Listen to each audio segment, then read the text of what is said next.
Salmo 135 Traductor, Balbino Martín Pérez, Osa, Canto de Acción de Gracias, 1, v.1. Alabad al Señor, porque es bueno, porque su misericordia es eterna. Este salmo contiene la alabanza de Dios y termina todos sus versillos de la misma manera, es decir, con las mismas palabras. Por tanto, aun cuando se digan aquí muchas cosas en alabanza de Dios, especialmente se recomienda su misericordia, la cual no quiso dejar de conmemorar al final de ninguno de los versillos aquel por quien el Espíritu Santo compuso este salmo. Recuerdo que en el Salmo 105, que comienza lo mismo que este, el códice que tenía a la mano no consignaba in aeternum, sino in saeculum misericordia eius. Allí indagué que debíamos entender en realidad de verdad, pues en el texto griego se escribió, eiston aiona, lo cual puede traducirse por in saeculum, y también por in aeternum. Lo que allí discutí como pude, es prolijo repetirlo aquí. En este salmo, el mismo códice no escribe in saeculum, sino in aeternum misericordia eius. Aun cuando se entienda que después del juicio, en el que al fin del mundo han de ser juzgados los vivos y los muertos, y enviados los justos a la vida eterna, y los inicuos al fuego eterno, no habrá ya en adelante hombres de quienes Dios se apiade. Con todo, rectamente puede entenderse que permanecerá eternamente su misericordia, la cual dará a sus santos fieles, no porque han de ser desgraciados eternamente, y, por lo mismo, necesitarían de su misericordia eternamente, sino porque la misma bienaventuranza que da misericordiosamente a los desgraciados para que dejen de serlo y comiencen a ser bienaventurados, no tiene fin. Y, por tanto, in aeternum misericordia eius, su misericordia es eterna. El ser justos de injustos, sanos de enfermos, vivos de muertos, inmortales de mortales, bienaventurados de desdichados, es fruto de su misericordia. Y como lo que seremos permanecerá eternamente, su misericordia es eterna. Por tanto, confitemini domino, confesad al Señor, es decir, confesando, alabad al Señor, porque es bueno. Tampoco habéis de recibir por esta confesión algún bien temporal, puesto que su misericordia es para siempre, es decir, el beneficio que misericordiosamente os da es eterno. Lo que en este salmo consigna el códice latino, quoniam bonus, porque es bueno, en griego se dice agazos, no lo que en el Salmo 105, pues lo que se dijo allí en latín quoniam bonus, se dijo en griego restos, de aquí que muchos tradujeron quoniam suavis est, porque es suave. Agazos no significa un bien cualquiera, sino un bien excelentísimo. 2, v.2-3. A continuación prosigue, confesad, alabad al Dios de los dioses, porque su misericordia es eterna. Puede con razón preguntarse quiénes son los dioses y señores de los que es Dios y Señor el que es verdadero Dios. También hayamos escrito en otro salmo, que se denominaron dioses los hombres, pues se consignó, Dios estuvo en la congregación de los dioses, en medio de los dioses juzga, y poco después se añade, yo dije, sois dioses, y todos hijos del Altísimo, pero vosotros, como hombres que sois, moriréis y caeréis como uno de los príncipes. Conmemorando el Señor este testimonio, dice en el Evangelio, por ventura no está escrito en vuestra ley, yo dije, dioses sois. Si llamó dioses a los que se dirigía la palabra de Dios, y la Escritura no puede anularse, ¿por qué a quien santificó el Padre y envió al mundo decís vosotros que blasfema porque dijo, soy hijo de Dios? Uno luego no fueron llamados dioses, porque todos eran buenos, sino porque se dirigía a ellos la palabra de Dios. Pues, si hubieran sido todos buenos, no les hubiera distinguido de este modo. Cuando dijo, Dios estuvo en la congregación de los dioses, no dijo, distinguiendo, en medio de los dioses y de los hombres, como dando a conocer la diferencia que hay entre los dioses y los hombres, sino en medio de los dioses juzga. Después prosigue en el Salmo 81 diciendo, ¿hasta cuándo juzgáis inicuamente? 2, y lo restante. Lo cual ciertamente no se dice a todos, sino a algunos, porque habla discerniendo, y, sin embargo, juzga en medio de los dioses. 3. Pero se pregunta, si los hombres a quienes se dirigió la palabra del Señor se llaman dioses, ¿por ventura también los ángeles deben ser llamados dioses, puesto que a los hombres justos y santos se les promete el gran premio de ser iguales a los ángeles? Dudo que se halle o que fácilmente pueda hallarse en la Escritura algún testimonio que claramente llame dioses a los ángeles. No obstante, cuando se dijo al Señor Dios que es terrible sobre todos los dioses, a continuación, como declarando a qué dioses se refería, añadió, porque los dioses de las gentes son demonios. 3. Sobre estos dioses dijo que el Señor era terrible en sus santos, a los cuales hizo cielos y por quienes son atemorizados los demonios, pues el Salmo prosigue, diciendo, mas el Señor los hizo cielos. Luego no son dioses sin aditamento, es decir, de cualquier modo, sino dioses de gentiles, los cuales son demonios. Anteriormente dijo Dios, es terrible sobre todos los dioses, y no sobre todos los dioses de los gentiles, aunque quizá hubiera querido que se entendiera esto al añadir lo que sigue, porque los dioses de los gentiles son demonios. En el texto hebreo no se escribió de este modo, sino, los dioses de los gentiles son simulacros. Lo cual, si es cierto, mucho mejor debe creerse a los 70, que interpretaron con espíritu divino, con el cual se escribieron también aquellas cosas que se hallan consignadas en el texto hebreo. Obrando el mismo espíritu, convino también que se dijese lo que aquí se consignó, los dioses de los gentiles son demonios, para que entendiésemos que de tal suerte se escribió en hebreo, los dioses de los gentiles son simulacros, que preferentemente personificasen a los demonios que existen en los simulacros. Pues por lo que toca a los mismos simulacros, que en griego se denominan ídolos, cuya palabra se usa ya como latina, tienen ojos, y no ven, y todas las demás cosas que sobre ellos se dicen atendiendo a que carecen de sentido, por lo cual no pueden ser atemorizados, puesto que únicamente pueden serlo las cosas que sienten. Luego, como se dijo del Señor, es terrible sobre todos los dioses, porque los dioses de los gentiles son simulacros. Porque se entiende por simulacros los demonios, que pueden ser atemorizados. De aquí que también dice el apóstol, sabemos que nada es el ídolo o simulacro, aunque esto lo decía por la materia terrena, que carece de sentido. Mas para que nadie pensase que no era alguna naturaleza, que sentía y vivía la que se deleitaba con los sacrificios de los gentiles, añadió, lo que los gentiles inmolan, a los demonios lo inmolan, no a Dios. No quiero que os hagáis socios de los demonios 4. Luego si nunca se encuentra en la palabra divina haber sido llamados dioses los ángeles, se me ocurre que fue por un motivo especialísimo, a fin de que los hombres no tomasen pie de este nombre para dar culto o adorar, que en griego se dice liturgia o latría, a los santos ángeles, el cual ni los mismos ángeles quieren que se les tribute por los hombres, sino solo a Dios, que es Dios de ellos y de los hombres. Luego mucho más útilmente se llaman solo ángeles, los cuales en latín se denominan nuntii, nuncios o mensajeros, para que por el nombre, no de la sustancia, sino del oficio, entendamos perfectamente que ellos quieren ser adorado por nosotros aquel Dios a quien anuncian. Toda esta cuestión la resuelve el apóstol brevísimamente en donde dice, aun cuando haya quienes se dicen dioses, ya en el cielo, ya en la tierra, conforme hay muchos dioses y muchos señores, sin embargo, para nosotros hay un solo Dios, el Padre, de quien tienen ser todas las cosas, y nosotros en él. Y un solo Señor, Jesucristo, por quien son todas las cosas, y nosotros también por él. 5. 4. V.4. Luego alabemos al Dios de los dioses y al Señor de los señores, porque su misericordia es eterna. Que hizo grandes maravillas solo. Como se consignó en las últimas palabras de todos los versillos, porque su misericordia es eterna, así en el comienzo de todos se sobreentiende, aunque no se consigne, alabad. Esto se ve clarísimamente en el texto griego. Se notaría también en el latino si hubiesen podido nuestros intérpretes traducir la misma locución. Lo cual ciertamente hubieran podido hacer en este versillo si hubieran dicho facienti mirabilia. Lo que consignan nuestros códices qui fecit mirabilia, escriben los griegos tupoyesanti, facienti mirabilia, en donde necesariamente se sobreentiende confitemini, alabad.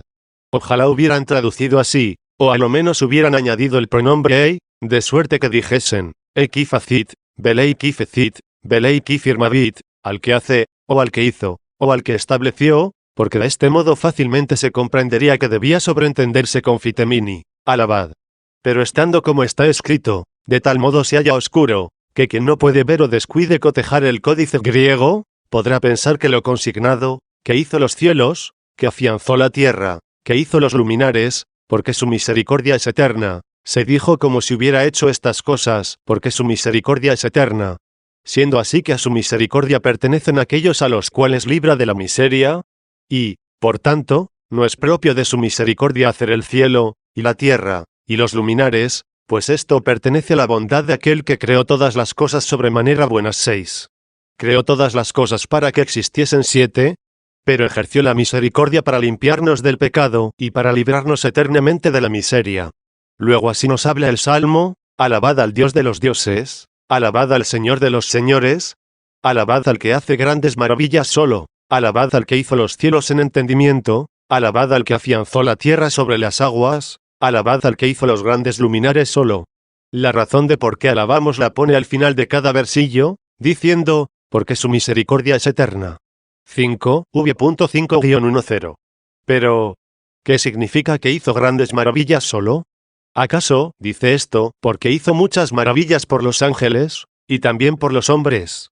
Hay algunas grandes que las hace solo Dios, y éstas se consignan, diciendo que hizo los cielos con entendimiento, que afianzó la tierra sobre las aguas, que hizo los grandes luminares solo. Aquí se añadió solo porque las restantes maravillas, de las cuales ha de hablar, las hizo por los hombres. Después de haber dicho que hizo los grandes luminares solo, declaró a seguida cuáles son estos luminares, diciendo, el sol, para presidir el día, y la luna y las estrellas, para presidir la noche. A continuación comienza a decir las cosas que hizo por los ángeles o por los hombres, que hirió a Egipto con sus primogénitos, etc. Dios no hizo ciertamente por una criatura la creación, sino solo por él. De la creación conmemoró ciertas partes, las más sobresalientes, los cielos inteligibles y la tierra visible, para que por ellas pensásemos en la creación universal. Pero como también existen cielos visibles, habiendo conmemorado los luminares de ellos, llama nuestra atención para que también entendamos que todo cuerpo celeste fue hecho por él. 6.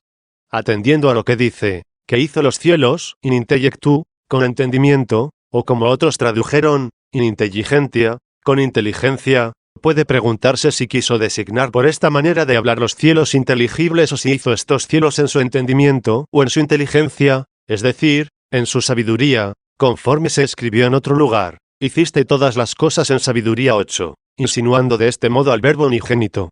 Pero si es así, de suerte que hemos de entender que Dios hizo los cielos en su entendimiento, porque dijo esto únicamente de los cielos, siendo así que hizo todas las cosas en la misma sabiduría. ¿O es que solo debió decirse aquí claramente, con el fin de que se entendiese tácitamente dicho en las demás cosas, de suerte que el sentido sea este, que hizo los cielos en entendimiento, que afianzó la tierra sobre las aguas, sobreentendiendo aquí en entendimiento, que hizo los grandes luminares solo, el sol, para presidir el día, la luna y las estrellas, para presidir la noche, sobreentendiendo también en entendimiento? Pero, ¿cómo lo hizo solo, si en entendimiento o en inteligencia es lo mismo que en la sabiduría, es decir, en el verbo unigénito? ¿O es que, como la Trinidad no son tres dioses, sino un solo Dios, quiere indicarse que solo Dios lo hizo, puesto que la creación no la hizo por criatura? 7. Pero, ¿qué significa afianzó la tierra sobre las aguas? Esta es una cuestión oscura, pues la tierra se presenta más pesada, y más bien se cree que ella soporta las aguas que no las aguas la soporten a ella. Sobre este asunto, para que no nos veamos forzados a defender contenciosamente nuestra escritura contra los que piensan que Dios encubrió estas cosas por ciertas razones o causas, tenemos algo que de momento podemos entender, a saber, que la tierra, que habitan los hombres y que contiene los animales terrestres, la cual se llama en la escritura, por otro nombre, árida, conforme se escribió, aparezca la árida, y llamó Dios a la árida tierra 9, se halla afianzada sobre las aguas, porque sobresale de las aguas, que la circundan. La que se llama ciudad ribereña fundada sobre el mar, no está de tal modo colocada que el mar se halle debajo de ella, como lo están las aguas que se hallan debajo de las bóvedas de las cavernas, o debajo de las naves que surcan las aguas, sino que se dice que está colocada sobre el mar, porque sobresale del mar, que está más abajo. Así se dice también que salió Faraón sobre las aguas, superaquam, pues esto dice el texto griego, aunque algunos códices latinos escriben adaquam 10, salió al agua, y que el Señor se sentó sobre el pozo 11. Se dijo así porque ambos se hallaban en lugares más elevados que el río y el pozo, el uno estaba junto al río, y el otro junto al pozo. 8. Si lo dicho significa algo que principalmente se refiere a nosotros, entonces las palabras Dios hizo los cielos en entendimiento quieren decir, Dios hizo a sus santos espirituales, a quienes no solo dio el creer, sino también el entender las cosas divinas. Los que no pueden entender estas cosas, y retienen solo la firmísima fe, se hallan como representados por el nombre de tierra, la cual se encuentra debajo de los cielos, y como se hallan establecidos en el bautismo, que recibieron con una fe inquebrantable, por eso se dijo, afianzó la tierra sobre las aguas. Además, como también se escribió de nuestro Señor Jesucristo que en él están escondidos todos los tesoros de la sabiduría y de la ciencia 12, y estas dos cosas, la sabiduría y la ciencia, se diferencian algo entre sí, conforme lo atestiguan algunos testimonios de la Escritura.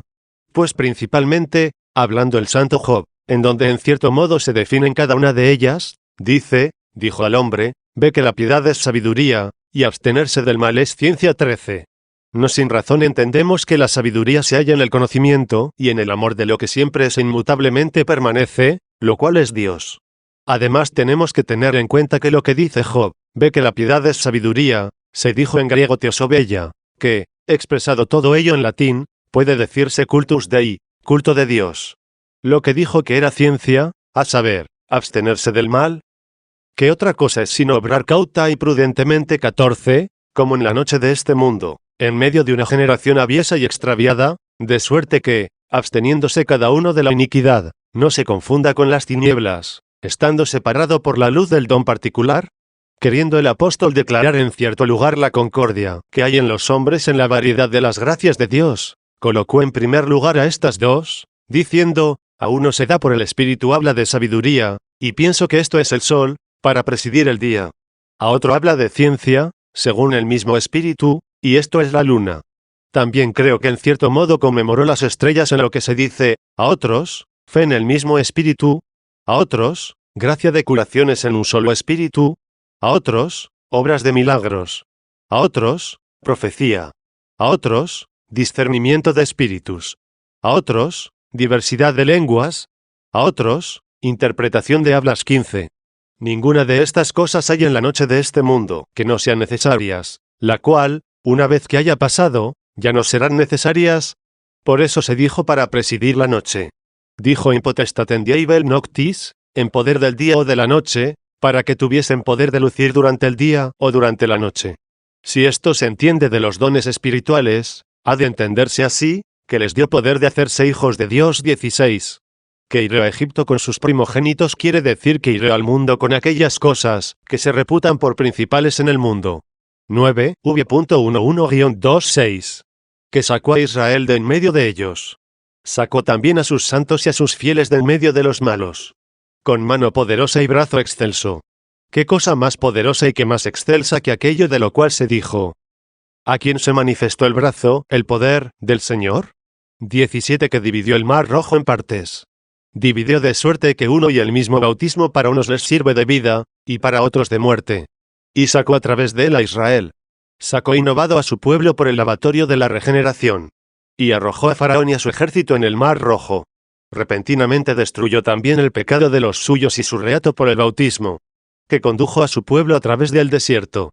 Nos conduce en la aridez y esterilidad de este mundo para que no perezcamos en ella. Que hirió a reyes poderosos y mató a reyes fuertes. Hirió y mató también por nosotros las diabólicas y dañinas potestades. A Seón, rey de los amorreos. Al germen inútil o la tentación ardiente, atendiendo a lo que significa Seón. Al rey de los que provocan la ira de Dios, según lo que significa amorreos. Y a Or, rey de Basán. Al que amontona, lo cual significa Og. Y al rey de la confusión, conforme se interpreta Basán. Pues, ¿qué es lo que amontona el diablo si no es la confusión? Y dio la tierra de estos en heredad a Israel, su siervo. El diablo entrega a los que poseían la heredad, a la semilla de Abraham, que es Cristo. Porque nuestro abatimiento se acordó de nosotros y nos redimió de nuestros enemigos, con la sangre de su unigénito. Que da alimento a toda carne, esto es, a toda clase de hombres. No solo a los israelitas, sino también a los gentiles. Alimento o comida de la cual se dice, mi carne es verdaderamente comida 18. Alabad al Dios del cielo, porque su misericordia es eterna. Alabad al Señor de los señores, porque su misericordia es para siempre. Al decir aquí, al fin del Salmo, al Dios del cielo, creo que quiso decir de otro modo lo que ella había dicho al principio del Salmo. Al Dios de los dioses, puesto que repite ahora aquí lo que añadió a continuación allí, alabad al Señor de los señores. Pero, aunque hay algunos que se llaman dioses, ya en el cielo o en la tierra, conforme hay muchos dioses y muchos señores, sin embargo, para nosotros hay un solo Dios, el Padre, de quien tienen ser todas las cosas, y nosotros también en él. Y un solo Señor, Jesucristo, por quien son todas las cosas, y nosotros también por él. 19. Al cual alabamos, porque su misericordia es eterna.